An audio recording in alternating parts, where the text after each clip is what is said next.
What's going on, everybody? Welcome back to another one of these here vlogs. If you're just here for the topic discussed in the thumbnail, go ahead and use the timestamps below. Also, the question of the day is a segment where I answer a question from the comments.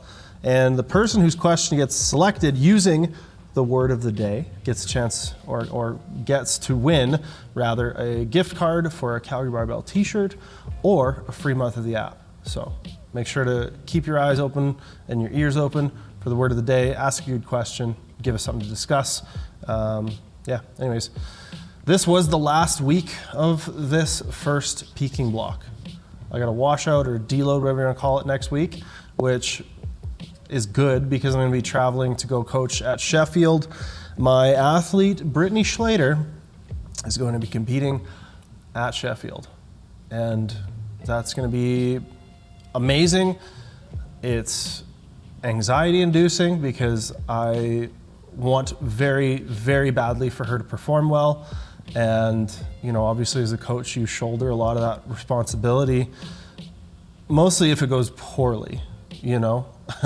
I think it's our nature as coaches to, when things go well, you want to be like, this athlete's incredible. They did all the stuff, you know, they're a superstar.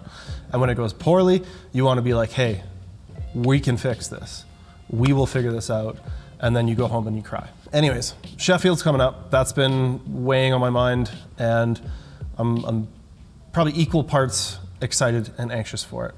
But I think Brittany's gonna do fantastic. So another thing you could do is just wish Brittany luck, wish Brittany well, because she's an awesome person and I think she deserves every opportunity, and I hope she has a fantastic day.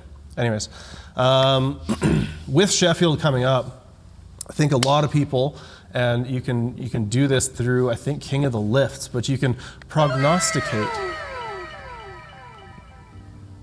And you can, it's basically like a fantasy draft where you can pick who you think is gonna win and stuff. So you can check that out. My training this past week, this final week of the peak, of week one of the block, first peak block, man, words today. Went pretty well. Squatted well on Monday. Got out to go see some buddies, some pals over at King's Fitness. My good friend Brian, Danny was there. A couple other lifters were there, whole bunch of lifters were there by the time I left, but it's a good community over there. So I was happy to be able to go over there and, you know, put some weight on the bar, hit a nice little 290. It moved decently well. 290's bumping up against the closest I hit before North Americans.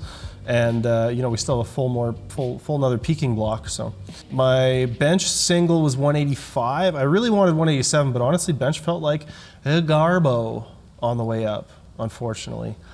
So took 185 and it actually moved quite quick.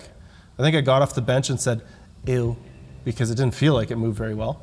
Fast forward to day 2 of this week and deadlift day. And I sat down and I plugged everything into Tracker, and Tracker was like, bro, your knee is very stiff. You are very sore. I mean, these are the inputs I put into it. You are fatigued. You are feeling it from going pretty heavy on Monday.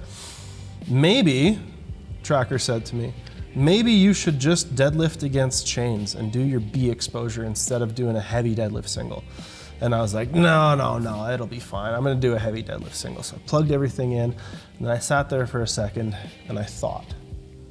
And I looked through my block planning and I saw that week 1, this block, I hit 300. Week 2, I hit 315 and it wasn't a very good rep. The next week I didn't get an A exposure, I didn't do a heavy single, I pulled against chains. The following week I went up to 322 and it was faster and better than the 315. So I decided to be smart. I did the deadlift against chains.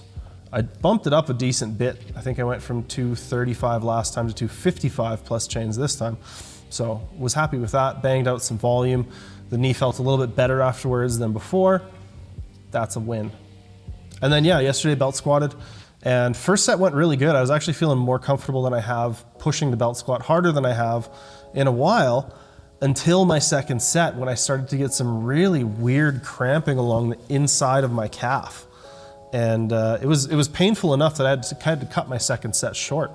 And it lingered for a little bit. It was kind of tight and bad feeling. But then, fast forward an hour or two, it was completely gone. So I don't know, just weird stuff stemming from my knee, which is still not 100%. What are you gonna do? I guess the plan is to deload, right? Today will be some bench stuff and some pull downs, and yeah, be pretty straightforward. Next week, not sure how much training footage I'll get of the start of the week, but we should have enough to do a vlog I'll be back on, I think, Wednesday. So yeah, overall, we're at 36 days till Westerns. It is coming fast. I've been made aware of a few other competitors that are definitely going to be coming for me, as it were. Guy from Ontario, guy from out east. There's going to be a number of competitors. The guy from Ontario will be at Westerns, Rich something, but he's freaking strong. Carrie will be there. Carrie's freaking strong. Mark's going to be there. Mark's freaking strong. I might be forgetting people too, but it's going to be a stacked roster. It's going to be tough. So I really need to get it together. I'm happy with where my squat is. My bench made a lot of progress this block. I saw a lot of momentum start to build there. I'm not super happy with where my bench is at right now, but I think if I can carry that momentum forward, body weight is up, all the pieces are in place for next block to be very good for the bench. And I need the deadlift to come together. And I think it's starting to. I've also seen some signs that the deadlift momentum is building, but it's going to be a demanding block. Next block, there's going to have to be a lot of hard work and hopefully a lot of response from my body in terms of getting stronger so that I can do the damn thing. But yeah, that's that. So let's start our question of the day segment, shall we? We shall. What do we got, Dylan? What do we want to talk about today? Well, this comes from Dave_Gunderson. Dave Gunderson. And they're asking, with people like Jeff Nippert or Mike Israetel making a lot of people jump onto what seems to be the latest scientific study, when do you think you should trust the science, considering the fact that science can't be absolute? All right. I've stumbled through trying to answer this question about 14 times. But I think there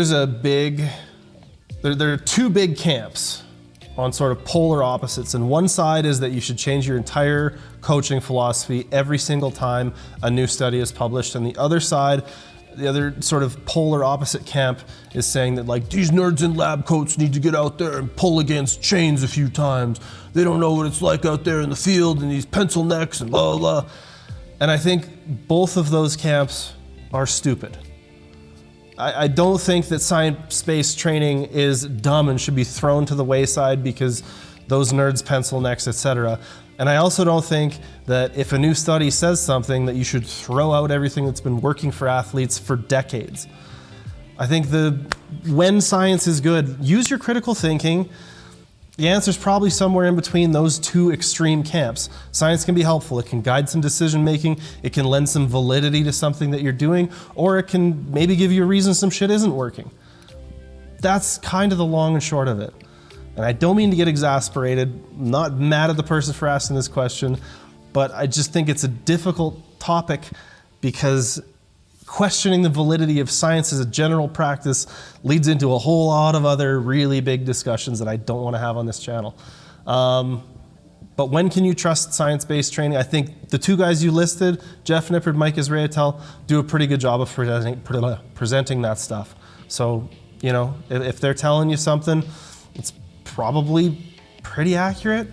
I don't know, mass is really good. If you want a way to kind of have those studies broken down for you, I've been subscribed to Mass for years now, and it's a great way to get somebody smarter than you to break down these studies and discuss it a little bit, to kind of give you some insight as to whether or not this study matters, should matter, is statistically significant, etc. So yeah, that's my take on science-based training in a nutshell. Take 27. Now with all that out of the way, I'm gonna go bench press because that's something that I'm way more comfortable doing than talking about studies. So I hope everybody has enjoyed this series so far.